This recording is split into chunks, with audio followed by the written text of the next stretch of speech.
I used to have it bad, and not Michael Jackson bad. I'm talking way worse.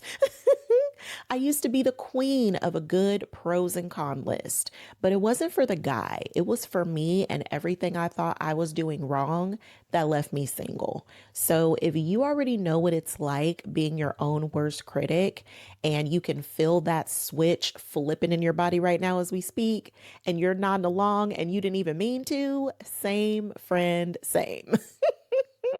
And listen, lack of confidence is not even the culprit here.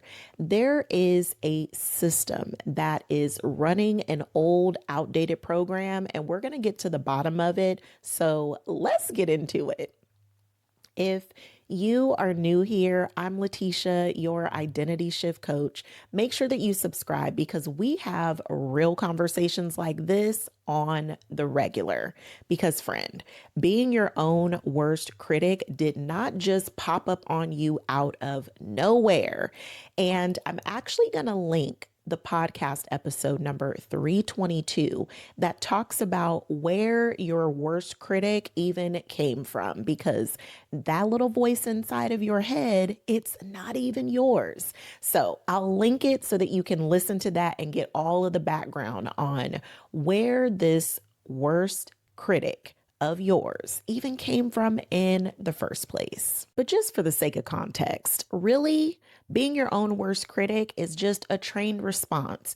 You have trained yourself to be on high alert, looking out for any kind of mistakes long before anybody else can notice them or call you out on it. So, really, you're doing two jobs all at once. You are living your life, but you're also auditing your life in real time. And only one of those is visible to everybody else. And from the outside, it looks like humility. And that's exactly how it gets praised. People will say things like, oh, she's just holding herself accountable. She just wants to get it right and she just wants to be great. But really, what's happening underneath that is your nervous system is on duty 24/7. And she's not trying to take no break. And it's costing you something real because it's not just that it makes you feel bad sometimes. It's also not being able to fully acknowledge or even appreciate yourself for the things that you have accomplished. Because even once you accomplish that thing, your celebration is either non existent or very short lived. Because you are already 3 steps ahead, giving yourself all these critiques on what you did wrong or what you could be doing better, and never fully allowing yourself to even integrate your own wins. So it's no wonder you forget just how capable you are of achieving your goals and your dreams because you've already skipped over all the celebration and you just move straight on into the critique. This is what I like to call the earning her loop, and it has 4 parts: the trigger, the overcorrect, the temporary relief, and reset. And I'm going to break down each one of those parts. But let me break it down for you in one sentence because your inner critic, she's not trying to hurt you. She's really trying to protect you before anybody else gets a chance to critique you. She just takes her job way too seriously and overdid it. It's just been running this same strategy, realizing that there is no real threat here for her to protect you from, okay? But we're going to get her all the way together. The overcorrect. And for me, I've seen this show up way too many times during my dating season because I was reading through text as if my life depended on it, okay? Trying to interpret it, sending it to the friend group chat, talking about them at brunch, trying to figure out what every single word meant, trying to make sense of all of it, right? And all of that is just not really necessary. It doesn't require that level deep work. And don't even get me started on that pros and cons list, okay? Because I had that thing set up on a spreadsheet like it was a business plan, okay? And don't let me have gotten ghosted because then I was really putting in some work on that thing. I was cross referencing every text message, every date, dissecting every single conversation, trying to pinpoint exactly where I went wrong when really it wasn't that I went wrong anywhere. It was just more information that was really guiding me back to myself and getting me ready for the right partner. And you never even realize it when it's happening in real time. It only seems to make sense much later on down the road when you are actually with the right person that is really meant for you. But at the time, I was cross referencing that thing, trying to break it down when really it was giving me a sense of temporary relief. It was making me feel like I had control over something inside of a situation that was way beyond my control. It gave me a sense of safety where I could actually let my shoulders down and relax a little bit. But really, relief only comes when you realize that the threat has passed.